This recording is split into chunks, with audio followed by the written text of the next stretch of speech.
Guys, welcome to our YouTube channel Biotech Beats. इसमें हम पढ़ेंगे CSIR नेट के लिए टॉपिक्स जैसे कि सेल बायोलॉजी, मोल बायोलॉजी। सेल बायोलॉजी में हम स्टार्ट कर रहे हैं एपोप्टोसिस।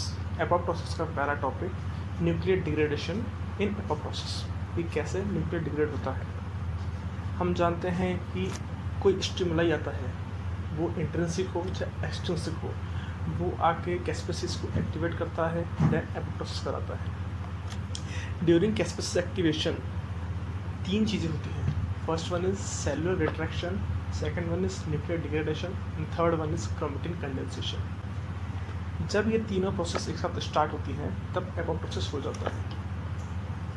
अब हम बात करते हैं कि एपोप्टोटिक न्यूक्लियाई के फ्रेगमेंट बनते कैसे हैं। एपोप्टोटिक न्यूक्लियाई के फ्रेगमेंट बनने में तीन चीज़ें काम आती हैं। First is CAD, caspases activate DNase. Second is lamins assembly.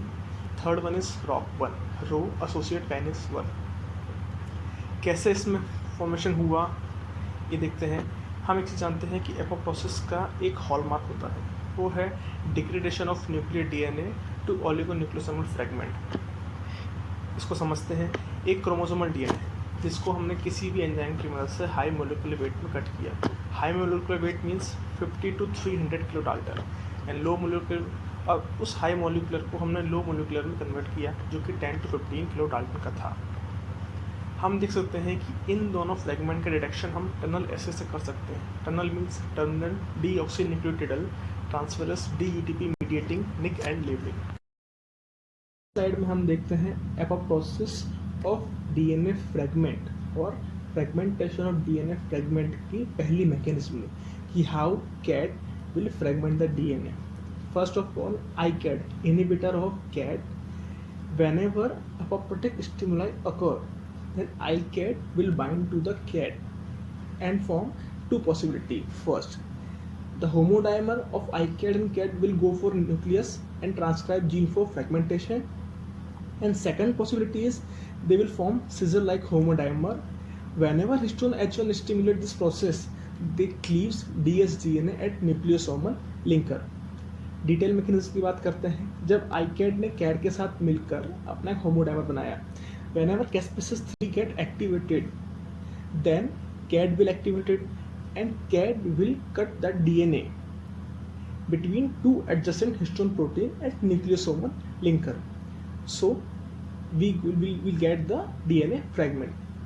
Another protein, that is endo-G, which is found on the outer membrane of mitochondria, will also cut the DNA fragment at the site where the CAD cut the DNA, that is in between two adjacent histone protein or at nucleosomal linker. Endo-G protein is cytoplasmic protein and it will go for nucleus to cut the DNA, but ICAD protein or CAD protein present within the nucleus, so they will directly cut the DNA fragment, but endo-G have to translocate to the nucleus. Apart from CAD mediated degradation, there are three more mechanisms. In the very first mechanism, whenever apoptotic stimuli occur, then caspases 2, 3 and 9 will get activated, और ये तीनों मिलकर nuclear pore complex के protein को alter कर देते हैं। Alter करने से क्या होगा कि इनका क्लीवेज हो जाएगा। जब इन न्यूक्लियर पोर कॉम्प्लेक्स का क्लीवेज होता है तब वो न्यूक्लियर डिग्रेडेशन को इनकरेज करते हैं। सेकंड मैकेनिज्म में क्या है कि कैस्पेसेस पीकेसी डेल्टा को फॉस्फोराइलेट कर देते हैं। अब क्या होता है कि ये पीकेसी डेल्टा न्यूक्लियस में जाता है और फॉस्फोराइलेटेड लेमिन बी के साथ एसोसिएट हो जाता है। ये बाइंडिंग क्या करती है? ये बाइंडिंग करती है कि detachment of layman's from INM। जब लेमिन्स का INM से डिटैचमेंट हो जाएगा तब वहाँ से न्यूक्लियस का डिग्रेडेशन स्टार्ट हो जाएगा। थर्ड मैकेनिज्म क्या बोलती है कि whenever nuclear pore complex have lamin A, B और C, they will bind with LAP2 alpha and LAP2 beta. LAP means lamin associate protein.